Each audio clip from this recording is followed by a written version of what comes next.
नमस्कार दोस्तों, आपका स्वागत है रॉयल पत्रिका में और मैं हूं आपके साथ हरी। आज हम पीसीसी में खड़े हैं, कांग्रेस कार्यालय जयपुर में, और यहां पे पूर्व चिकित्सा मंत्री जो गहलोत सरकार में चिकित्सा मंत्री थे, डॉक्टर रघु शर्मा, उनकी एक प्रेस कॉन्फ्रेंस होती है और प्रेस कॉन्फ्रेंस में सरकार को लेकर बड़े आरोप लगाए जाते हैं। सरकार को लेकर कई खुलासे भी किए जाते हैं। आपको एक एक करके वो खुलासे बता देता हूँ मैं थोड़े से। वो खुलासे इस प्रकार होते हैं कि सरकार के जो आरजीजीएस है, वो खुलासे कुछ इस प्रकार होते हैं कि सरकार के द्वारा जो पूर्व जो बिल है वो नहीं भरे जाने को लेकर, और जो आईपीडी टावर है वो नहीं बनाने को लेकर, इसके अलावा जो अवैध मेडिकल जो स्टोर चल रहे हैं उनको लेकर, मेडिकल कॉलेज नहीं बनाने को लेकर, जिला मुख्यालयों पर है वो चिकित्सालय नहीं बनाने को लेकर रघु शर्मा ने बड़े आरोप लगाते हुए सरकार को घेरा। इसके अलावा ये भी कहा कि डबल इंजन की सरकार जिसका हवा बनाया जा रहा था, वो सिंगल इंजन की सरकार यानी अशोक गहलोत की सरकार की धूल के बराबर भी नहीं। इसके अलावा भी कई आरोप लगाइए। आइए सुनते हैं क्या कहा डॉक्टर रघु शर्मा ने। साउथ में जाते थे, महाराष्ट्र में जाते थे मेडिकल की एजुकेशन के लिए। हमारे पास पर्याप्त मेडिकल कॉलेज राजस्थान में नहीं थे, और इसकी शुरुआत ना यहाँ कोई प्राइवेट मेडिकल कॉलेज था। 98 के बाद में इसकी शुरुआत हुई प्राइवेट मेडिकल कॉलेजेस की और नए मेडिकल कॉलेज खुलने की। अब आप बताओ कि राजस्थान में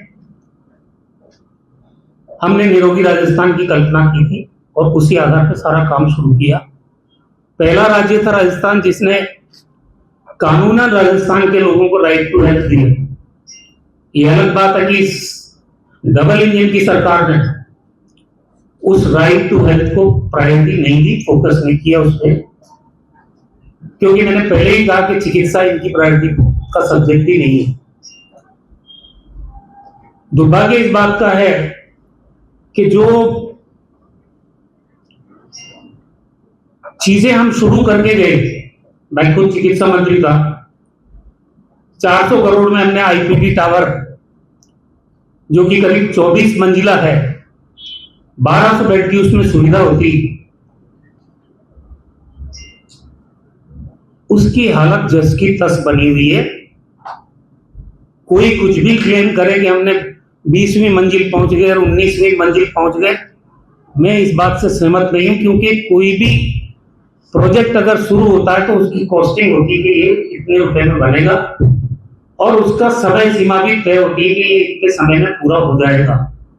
ये रबड़ नहीं जो खींचते ही जाओगे इसको आप, उसकी समय सीमा निर्धारित थी जिस वक्त इसका काम शुरू हुआ। दुर्भाग्य से हम लोग सरकार में से चले गए और ये डबल इंजन की सरकार आ गई। काम सिंगल इंजन में शुरू किया था और फिर बाद में डबल इंजन पिक्चर में आ गया।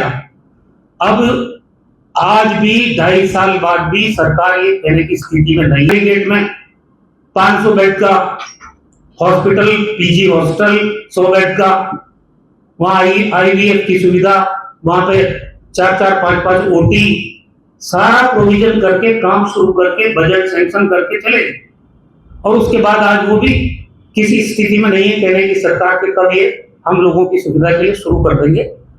ये दुर्भाग्य है। राजस्थान में मैं अनगिनत मेडिकल जिला अस्पताल, हमने जिला अस्पताल खोले, जिला चिकित्सालय खोले, सामुदायिक चिकित्सा केंद्र खोले, प्राथमिक चिकित्सा केंद्र खोले। आज भी मेरी अपनी कॉन्स्टिट्यूएंसी की मैं कह रहा हूं काम चल रहा है उनका। जो शुरू हो गए थे लगभग 3/4 काम हो चुका था जब हमने सरकार छोड़ी थी, आज वो पूरा कंप्लीशन के दौर में नहीं है। ये अनफॉर्चुनेटली राजस्थान के लिए, क्योंकि सोच की बात है, ये सोच की बात है। अभी नए मेडिकल कॉलेज की बात करते हैं हम। आप बताइए मेरे को, हमारी सरकार के टाइम में 5 साल का पीरियड हमको मिला था, 5 का इनको मिला।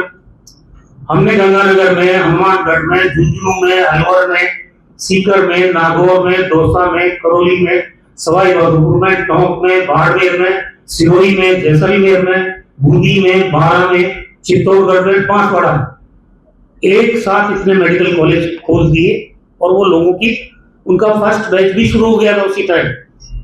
आप मेरे को बताइए, करीब 17 मेडिकल कॉलेज में आपको बताओ, 5 साल की अवधि में 17 मेडिकल कॉलेज, और 2 मेडिकल कॉलेज वसुंधरा जी टाइम के स्वीकृत थे, धौलपुर वाला और पाली वाला, उसकी भी बिल्डिंग का काम और बाकी सब काम हमने किए।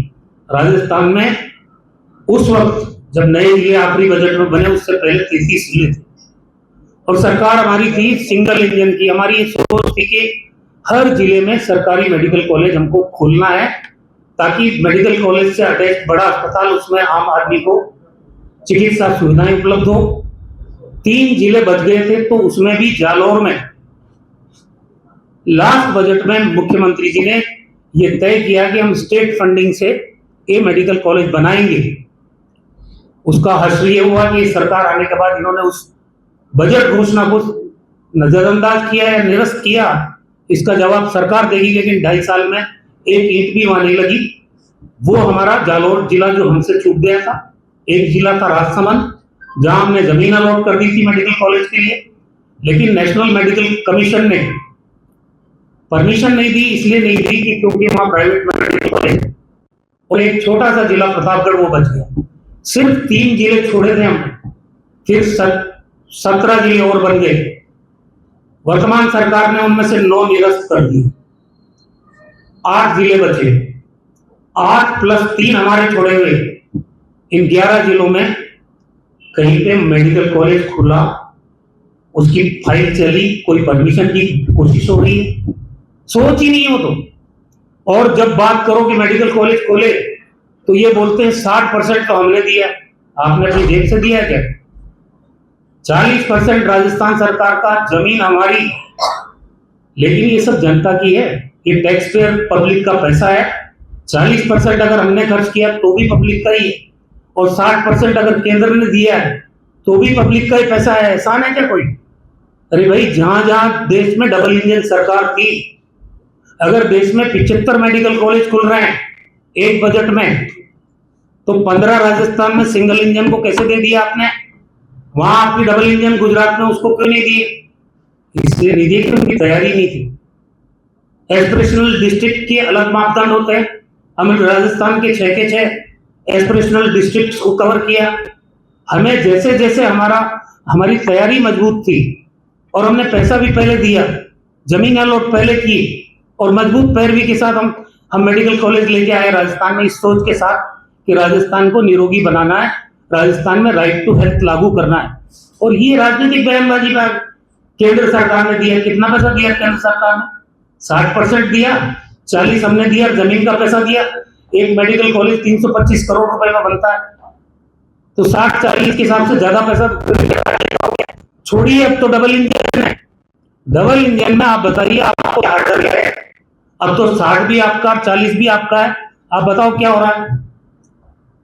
सरकार काम करना चाहती नहीं, लोगों की चिकित्सा से इनका कोई लेना नहीं, और ये सिर्फ राजनीतिक बयानबाजी के फेर में उलझाना चाहते हैं। आज सरकार कोई कह सकती है कितने लाख का बीमा। हमने जब सरकार छोड़ी, हम कह रहे थे कि राजस्थान में 25 लाख का निःशुल्क कैशलेस इलाज है। आज सरकार कोई कह सकती है कि कितना कैशलेस अमाउंट इलाज ये सरकार राजस्थान के लोगों को दे रही है? कोई कहने की स्थिति में नहीं है।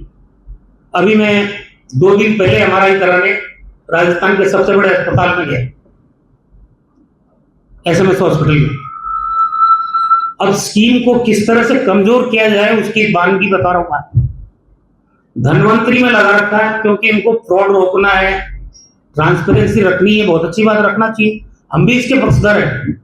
लेकिन ट्रांसपेरेंसी और फ्रॉड रोकने के नाम पे आप गंभीर बीमार मरीज को पनिश करो, ये आपसे कल्पना नहीं की जा सकती कि आदमी जाए नहीं एमआरआई कराने, क्योंकि 5000 की एमआरआई की जांच है। धनवंतरी में आपने कैमरे लगा रखे फोटो लगाने के लिए, धनवंतरी कहाँ है? और एमआरआई का सेंटर सीट इमरजेंसी के बिल्कुल कोने में। अब कोई आदमी लाचार अगर बेड रिडन है तो पहले धनवंतरी जाएगा फोटो खिंचाने, फिर उसके बाद उसकी स्ट्रेचर पर उसको यहाँ लाएंगे एमआरआई कराने। तो अगर आपको सुविधा ही देनी है लोगों को कि आसानी से आदमी एमआरआई करा ले, तो जहां एमआरआई का सेंटर है उसके सामने आप अपनी फोटो का खींचने का काउंटर स्थापित कर दो। एक छोटी सी बात है। आरजीएचएस की बात करते हैं ये, मुझे ये सरकार बताए कि आरजीएचएस के लोगों ने क्या आपको धमकी नहीं दी कि 25 तारीख से हम निःशुल्क दवा, ये जो दवाइयों की सप्लाई बंद कर देंगे? आपका आरजीएचएस का 2025-26 का गवर्नमेंट का बजट एलोकेशन कितना है? 250 करोड़ रुपए पर मंथ के हिसाब से साल का कितना हुआ? 3000 करोड़। अब उसमें बिल प्रोसेस हुए 330 करोड़ रुपए पर मंथ के, और साल का बना 3,960 करोड़ रुपए एक साल का। और इन